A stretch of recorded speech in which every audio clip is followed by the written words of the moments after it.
kind of like the heat of the battle, how difficult is it to kind of adjust and get situated in this rotation of linebackers now that you guys have been in it for something? I mean, honestly, I think at first it was just new to us. I don't think it was difficult or anything like that. It's just something new that we all had to get adjusted to, coaches included. But I feel like now we actually do have a sort of a rhythm, and guys kind of know what to expect on certain situations. But also, during the week, we're in all those situations to know that, hey, we're going to be rotating here, or these guys are staying. And so I think, honestly, the chemistry has built a lot, and that's one thing that's helped a lot. What's more frustrating to you, the fact that guys are kind of inching, offenses are kind of inching towards the end zone as opposed to taking big shots, or when you give up a big shot? Yeah. I mean, either way you look at it, it's frustrating. But as a defense, you just want to do your best to take away what the offense does best. And I think for some parts of the games this year and parts of the season, we've done a good job of that. And then other times just lack of execution or lack of tackling, things like that we can all fix. So I think for the most part, it's obviously disappointing, but we're a group that's hungry, and we come in here every single day, and we're excited to get the new game plan and get things rolling again. Nick said that yesterday he gave a message to you guys about kind of keep working using a couple flour. I was just curious what the team's reaction was to the team meeting last night. Yeah, no, I think it was good. I mean, every time we go in there, one thing I love about our team meetings is you really don't know what to expect, and you're always gonna leave with something that you truly remember about how the talk went. So I think that's something that's kind of awesome that what coach does, just keeping it fresh with us. And but I think the team took it well. I think at the end of the day, we're all here for a reason. We're obviously disappointed in how the season going so far, but there's no stopping us at all. So when you come back to practice after a game like you guys had Sunday, what do you look for in practice that tells you guys are still engaged, that you're committed? What are you looking for when you see it? Yeah, I think energy is a huge thing. I mean, I think it'd be easy to come in and kind of just go through the motions, or kind of just get to your fits, but not do them with technique. But I think for the most part, everyone comes in here hungry, wants to get better, wants to correct what we did wrong is the biggest thing, and get back on the field. You kind of want to put that, especially last week, put that behind you and get ready for this week. So we've had a really good week so far. What's the key for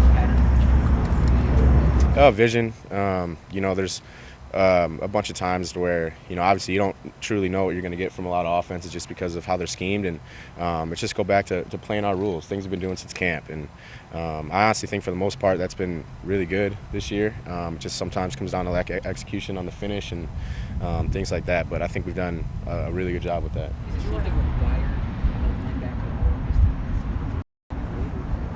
linebacker? No, I think it's just kind of depends, but I think all linebackers should know how to pattern match no matter what scheme you're in. TJ, Jonathan Gannon earlier in the week suggested things would be a little more aggressive defensively. Do you need to see that? Is that something that players have been asking for in terms of play call, or just wanting to see things be more aggressive? I mean, I don't think so. I think every week we come in and JG would tell us why we're doing certain things, and what we're doing to these certain looks, and on how to take away certain things. And every week guys are bought in, and whether it's aggressive or more zone, I think no matter what, we can always find a way to get pressure. At the end of the day, it comes down to us executing, no matter what the call is, no matter what situation we're in. It's up to those 11 guys on the field to make that happen. TJ, DeAndre Swift. Yeah. Just how impressive is he watching the film? Yeah, really good player. Obviously really quick, really fast, great receiver out of the backfield, and even when they line him up and all over the field at wide receiver. So definitely someone we got to keep our eye on for sure. If I could take you back a few years when you signed here and you drafted him from agent, was opportunity When I came to Philly? Yeah. I honestly, Yeah. No, I honestly just felt that I was wanted the most here. I felt that they truly thought that I could make an impact here, and I don't regret that decision one bit. There's some defenses where injecting is or result either way, right? And then there are some defenses like we've seen where it's like making them go into tough plays and force them to make a mistake. What's the benefit of the way you guys make mistakes? Yeah, I think honestly we do a good job of trying to do both. I think there's times, depending on the the situation and the down and distance of when you can go get them, and there's times where you got to sit back in coverage and let our best players on our defense, which is our D-line, let them do what they do and get to the quarterback. So I think it's just finding that balance, and some games you see that, some games it's again just lack of execution, but I think we're slowly but surely we're coming, and we're excited about it. Why more for TJ before we get over to Teddy versus cover 2?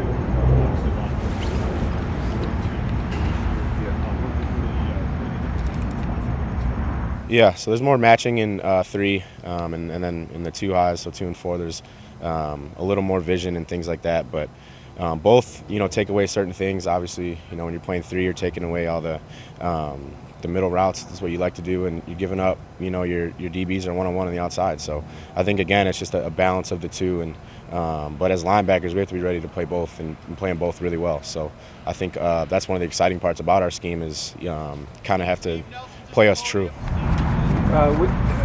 With the way that Nick and JJ and all that teach, why is the why so important to you as a player? I think honestly for me, just personally, that's always been a thing that makes sense in my head. I'm a big picture guy, so I like to understand kind of everything that's happening, not just I'm running into this gap for no reason. And again, every week we come in here, Monday we do corrections, and then when we install on Wednesday, there's always a why on what we're doing, just to show guys that you're not just taking up this gap for no reason. There's plays that are hitting here, and there's things that we have to do to help the other guys on the defense. So if there's one thing for sure, the why is always known, and that's one thing that I enjoy. Hey, more for TJ? Does it get a little bit frustrating, though, knowing that the middle of the field has been the space where the defense has been getting gouged a little bit, and that's sort of like it's your territory, obviously? Not really. I mean, as a linebacker, you want to be in position to make as many plays as possible. So I think our coaches put a lot of trust in us, just like we put a lot of trust in them. And I think, it just comes down to execution and finishing those plays that we haven't finished, lately. But like I said, we're excited about these next couple challenges. Going back to when you were playing baseball and you kind of made the transition over to football, were you always like a big football? I know you played KB football. Were you a big football fan to begin with, and what are your earliest memories? I wasn't really a huge football fan at the time. I really say I became a football fan probably like big football guy, even loving the sport as much as I does. Probably my second year in college maybe. But, I was always a baseball guy. I played baseball throughout in and out of the years and traveled a lot of places. And, I always kept tabs on my Lions, but, we was going through a little, changes still. So, it was a little tough, but, I always support it because it's my home team, which I always will. Where's the family? Pretty good. I get to get my uncle to a game. My dad would be there. I bought tickets for my whole football team in high school, so that'd be pretty dope. So I got like 35 tickets there, and my high school coaches. So give them a chance to come to a game. I'm not sure if they play Friday or Saturday. I'm not sure, but if not, they got a chance to come out and watch an NFL game on Sunday. Is this meaningful for you? Yeah, that's real meaningful. All the time that my coaches in high school put in for me, just to the point of traveling, to different states to get me exposure to colleges. And they're high school coaches like this. They don't have to do that. They're not our father, but they took the time out of their day to do it, and that meant a lot to me. So whenever I can give back, I'm willing to do so and help as much as I can. When you're on the beat, coaches? Yeah, well, it's changed up a little bit. Coach Spence is now the head coach. When I was there, it was Coach Harv, but for the most part, the guy that was coaching me on defense, Coach Spence, he was our defensive coordinator, and he's the head coach now. So. Any extra pressure to come up with a pick six with all those friends and family there? No, no pressure with the pick six. I just going to play my best game. My best game don't have to be a pick six. As long as I do everything right, within having great eyes and details and just being where I'm supposed to be at the right time, and that'll happen. And where is this Lions tattoo? Oh, it's right here on my left arm. And when did you get it? I got it before I even was thinking about playing football. Like I was probably in high school, probably a freshman in high school when I got it. So I had a lot of tattoos when I was a freshman in high school. You mind showing us, or? If I can't, I got to take my shirt off. You already? They're pretty nice. Nice. Do you have an Eagles tattoo anywhere? No, I don't got no Eagles tattoo anywhere. what are Nick's meetings like? And he's always telling us some different stories and anecdotes and stuff that he shares with you guys. Kind of a little different approach. How do you guys respond, and what's it like in there? I mean, it's definitely meaningful. I mean, he has meaningful ways to how he tells his stories, and the way he tells them is just like they resonate for a longer time. You always don't want to listen to him within the football terms. Then he just gives it to you in a different way. You're like, oh, I never looked at it that way, and so it's good for us to hear things in different ways because it sits on your mind a little bit longer, and after you think about it, you're like, oh, yeah, that dude kind of makes sense. So he always have his ways in doing things, but the main thing is we still here, we still working together, we still trusting them, they still trusting us, and that's the big picture there.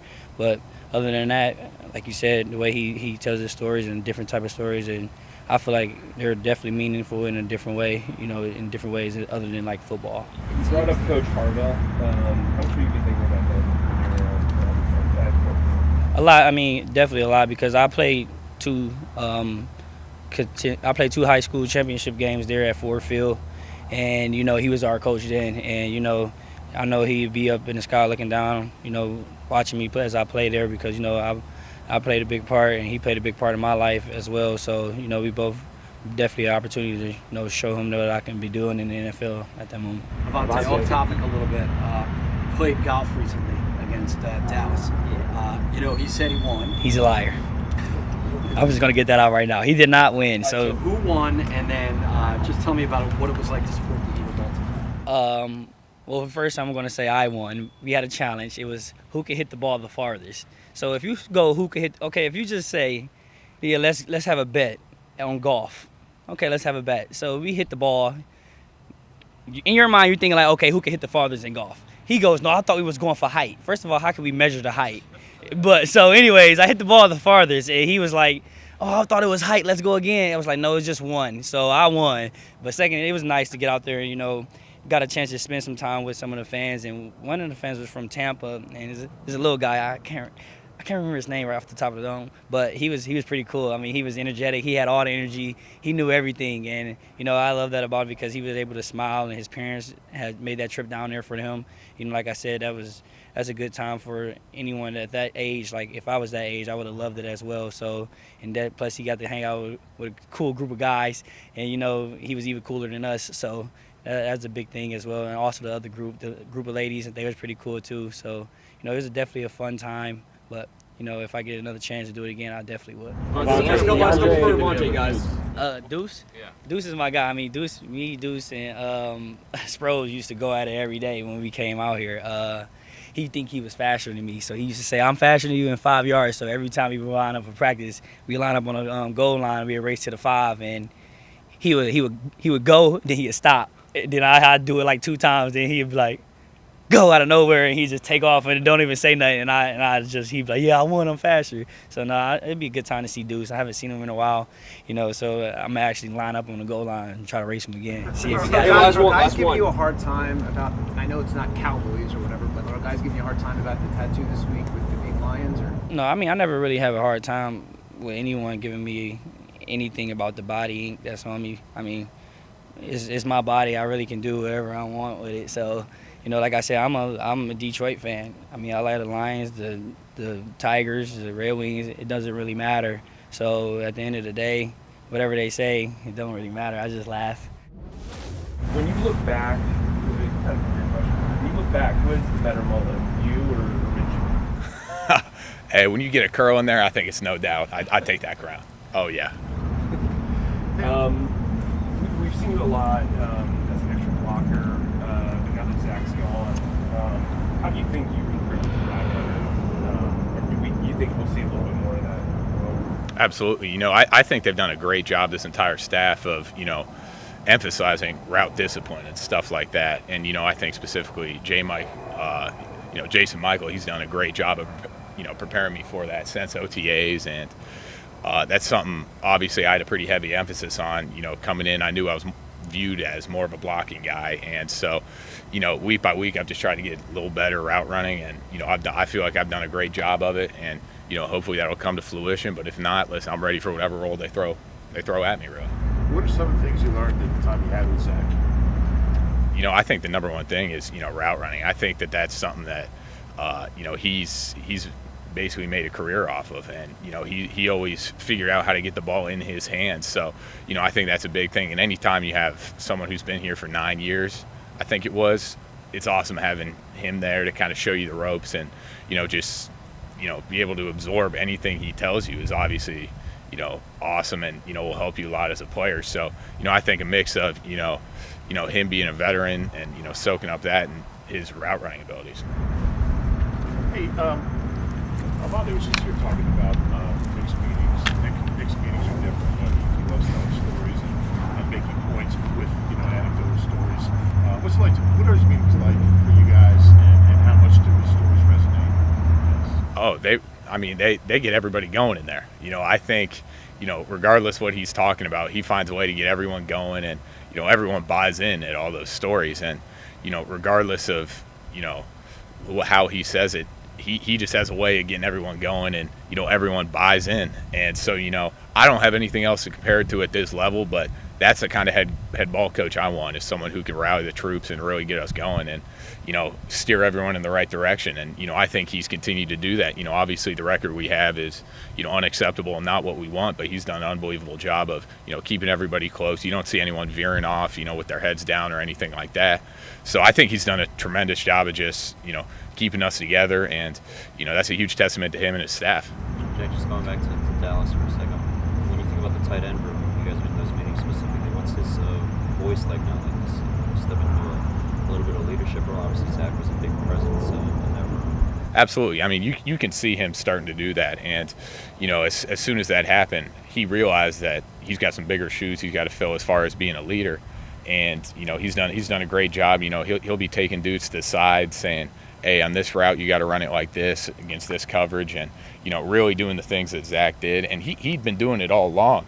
It's just now he's the only one in that room to be able to do it, and I think he's done that. He's doubled down on that and just kept getting better and better. So, listen, I think he's only going to continue to become, you know, better player, better teammate. So, you know, I wouldn't be surprised to see a C on his chest here soon in the next couple of years. Early on Sunday, we saw a little bit of, or more of, Jalen under center, and it just seemed more downhill physical football, especially in the first drive. Would you like to see more of that? Listen, I just like seeing wins, and, you know, if that means hey, we're playing that style of football, I'm all for it. You know, being a little bit more of a blocking guy, I'm obviously all for just running the ball downhill and, you know, getting those yards however you can. But, you know, however we can end up, you know, getting those first downs, getting those scores, getting those wins, I'm all in for. I imagine, you know, it's always a bummer when a teammate gets traded, obviously, but it did impact you and your role. I mean, so what was your initial reaction like when you heard? Did you think about what that means for you going forward? You know, obviously the first thing that went through my head is, you know, I was appreciative of Zach and everything he did. And so, you know, after we found out about what happened, you know, you just appreciate him and, you know, make sure he knows that. And after that, I mean, you realize you got some bigger shoes to fill, like you said, and so you just step up and, you know, you get ready to go to practice the next week and, you know, just keep grinding. Nothing really changes. It's just, hey, now you're taking a couple more reps, which I don't know any dude on the team who'd be upset with that. So listen, I just realized I got to step up a little bit in my role, and that's what I've been doing. Jack, rookie classes tend to, you know, have a tight relationship. What's something about Kenny Gainwell that you've learned over the past few months? Hey, Kenny's that guy. He's a real dope dude to be around. And listen, he can sing a little bit now. We ended up doing kind of just a rookie show, and, you know, we all ended up singing. And trust me, he brought the floor down a little bit. He brought that energy. So he's a little bit of a showsman, even though you know, sometimes he got a little bit more of that cool demeanor. Joe Flacco is obviously a quarterback you worked a lot with in training camp, the twos. What was something that he kind of helped you with during the summer, and how did he help you kind of make this roster and get this together? Absolutely. I mean, Joe's Super Bowl champion, and, you know, one of these guys who's been in the league for 14 years. So I was just soaking up anything I could. I mean, whether that was just on a bus ride chopping it up with him, or, you know, whether that was on the field, he's saying, hey, tighten this up a little bit. And, you know, he's one of those guys, you know, when he tells you something, everyone's ears kind of perk up. And, you know, to be honest with you, I think one thing everyone's going to miss is him just in the locker room. I mean, he was an unbelievable guy that I don't think anyone would have a bad thing to say about him in there. And so, that's the biggest thing I think we'll all miss about him. And like I said, he could still sling that rock too. So, I'll be excited to see what he can do. And, hey, it looks like we might be playing him down the road here. So it'll be exciting to see him there.